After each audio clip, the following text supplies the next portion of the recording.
Do you believe this? Wala siya ang pangutana niya. Di kami ulong sa Ginoo. Igamit si John.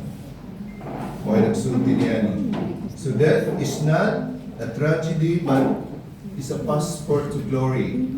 Ay mga rason. Because it removes us from the pain and sufferings of this world. Kung kuhaon na ito sa Ginoo, wala na arthritis. Kung kuhaon ito sa Ginoo, wala na maintenance. Yes. In reality, kadaghan sa problema. And then, secondly, it removes us from the evils and struggles of this life. That's why death is a passport to glory. Nganong dimension ako ni? Ulay ko andiri nga dili ni week service. Kinaay assurance nga nakita nato diri. If he or she believes in me, even if he or she dies, he will live. Si Hana. That's why dito may nga di na gyud mi magkita. There will be a great reunion someday. Muna sa akong kasing-kasing. There will be a great reunion someday. Makita na gihapon kanija. Ingon pa sa bulan. Dili ni mao ang katapusan. Pero akong pangutana, andam ka na ba kung ang kamatayon manuktok? Kay once ka manuktok ang kamatayon, dili gyud ka kabaliban. Maayo pa ang turko, kay pwede baliban. Because death is an appointment. Walay makabaliban na. Maayo paglawas ron. Niyang gabi hindi na makamata.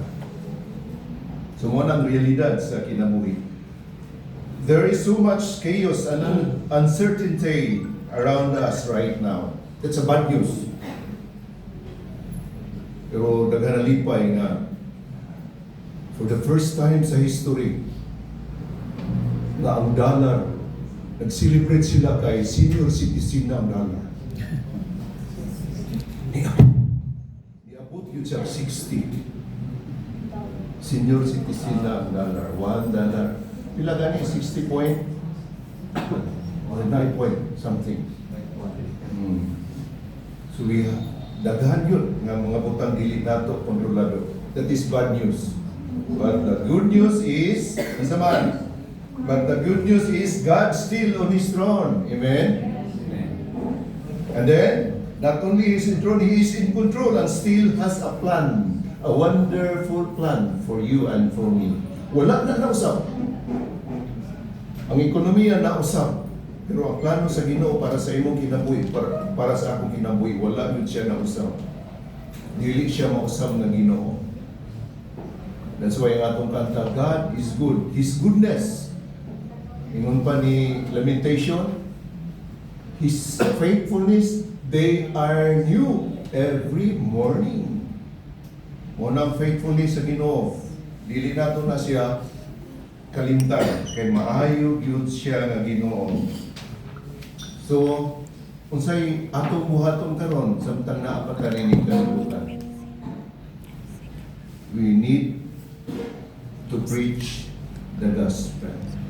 Amen? Amen. So, ang mga soul movers, kayo ni, excited mi sa among heart na naka-minister sa mga tao. 113? Pasyente? 113? Yes. So, na ay ito. Nindot ang kuwan ba? Gitanaw na ko ang the whole picture. Na ay gituli, dili lang gituli sa physical, pero gituli sila spiritual. Huwag rin mo, anak. Si doktor na ay gi-operahan tulungan, dok, no? Na mga bugol-bugol. Pero ako, ang katapusan nga gi-operahan, paggawas niya, ako gid siyang isugat. Ako siyang gikumusta. Na ako'y gihumong, huwag mo kabation siya akong gihumong. Ako siyang gikumusta. Itanaw yun ako siya sa iyang mata. Simple lang kayo, pero ako siyang ingat. Pagpagamit sa Ginoo, ay palanda ka. Maura to akong gisulti, pero ang iyang mata, mura ng lain na dayo. Yes. Kaya nakuha nga bugol, mura ingani ka na ko. Puti na lang yung tanan. Salamat siya nga sa libre nga medical mission, dili lang na operahan siya, dili lang na ayos siya physically, but spiritually. Ang binhi nga atong itanong, dili yun makawa. Amen? Louder please. Amen. Oh, mga nainindot nga butang nga nahitabo kahapon na ay discouragement sa ministry. That's real in ministry. Usa sa mga D-group leaders, tingnan ko niya nga, Pastor, muundan ako. Ewa ko'y nakita nga bunga sa among D-group. Pila katuig na, nakagamay naman mi. Pero siya akong gingon, ayaw undang. Dili ni mo trabaho ang pag-usap sa kinabuhi. Ang imong trabaho. Pagtanong o paghatag sa inyo na mo ang pulong sa Ginoo. Ni ata karon nini. Muingon siguro mga pastor, wala mang background ana. But no, your testimony is the best gospel that you can tell others about His goodness in your life. I don't know kung sa'y challenges sa imong kinabuhi karon. Akong prayer that you can see the bigger picture. I-appeal diha ang Ginoo because I know He is working until now. Wa pa siya natapos. God is making a beautiful story in your life. By chapter. By chapter. Wa ko maging perfect ang story. There are a lot of pains. There are a lot of struggles. But God is making a beautiful story in your life. Like Hannah, na a beautiful story in her life. There are a lot of friends na naalihan. Siguro makawitness sila. Mo na kayo ang Ginoo. Yes, sa ministry na ay mga discouraged men. That's why we need to preach the gospel in season and out of season. Preaching is a divine commission. Mao nang ingon sa 2 Corinthians 5:20, we are ambassadors. You and I, mga ambassadors ta. It is a sacred calling. Spiritual duties, very important. It's a command, not an option. It's a mandate. Ang pagsangyaw. And then, preaching is a divine commission because it needs stewardship. Faithfulness over popularity. I hope nga kanang ministry nga piyal sa imo sa Ginoo ang pingina. Pastor, wala man ko'y ministry. Naa. Your first ministry is your family. Ayaw pag-ato sa uban kung dili nato mauna nga atong tugkara. Mauna yung ipiyal sa Ginoo. Faithfulness matters more than feelings. Because we know, ang ato gisulti na ay power. Amen? Dili man powerful ang messenger, ang kaning pastor na nagwali, the preacher, but the message itself is very powerful. There were times as an evangelist for 20 years, ang akong area, the whole province of Cebu. Nasa yung panahon kay evangelist mo ko, ang akong sermon, balik-balik na yun na, bisag asa ng barangay, sa tibok probinsya sa Cebu, mauna ang akong sermon balik-balik. Na ipanahon nga, ang akong kasing-kasing layo. Pero amazing kayo because ang message may importante, dili man ang nagbarog. May buo ko nga, nagapanglihog kaya ako ng Ginoo in spite of my limitations. But God is so powerful. Kaya ang i-preach na to, perting ninduta. The gospel you preach is working even when you cannot see it.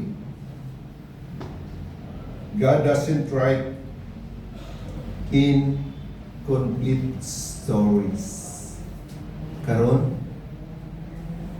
naghimo Panginoong nindot na istorya sa imong ginagawa. I hope sa inyong mga plans, sa inyong mga activities, surrender all these things to God. Because He knows exactly about your future. Para pagkuging na, nangtod ka sa akong undang, intro pa to. Salamat kayo sa kagayunan. I hope nga ang friendship dili lang diri sa kalibutan. Pwede madala ang friendship dito sa langit if we have Jesus in our heart. Amen. Amen. Sumuray akong pag-ampo na kini nga senaryo, kini nga gabi, ili ni makawang. Doon ay buhaton nga nindot ang Ginoo sa iyong kasikas. Mag-ampo ta. We bless you, Lord. We honor you. We love you. Ayaw tuguti Ginoo nga ang binhi nga naagipugas sa kasing-kasing ilugon sa among kaaway. Panalipdi kini Ginoo pinaagi sa imong Espiritu Santo. I pray, Lord, that the Holy Spirit will continue to minister in each one's heart tonight. Blessed be your name. Thank you, Jesus. This is a celebration sa life ni Hannah because of your goodness, your faithfulness, Lord. Salamat na pinagi Ginoo sa imong mga pulong maghatod sa nindot ug sa suod nga relasyon niya kanimo. Help us, Lord, to be wise enough in making decision, especially, Lord, sa among destination, our eternal destiny.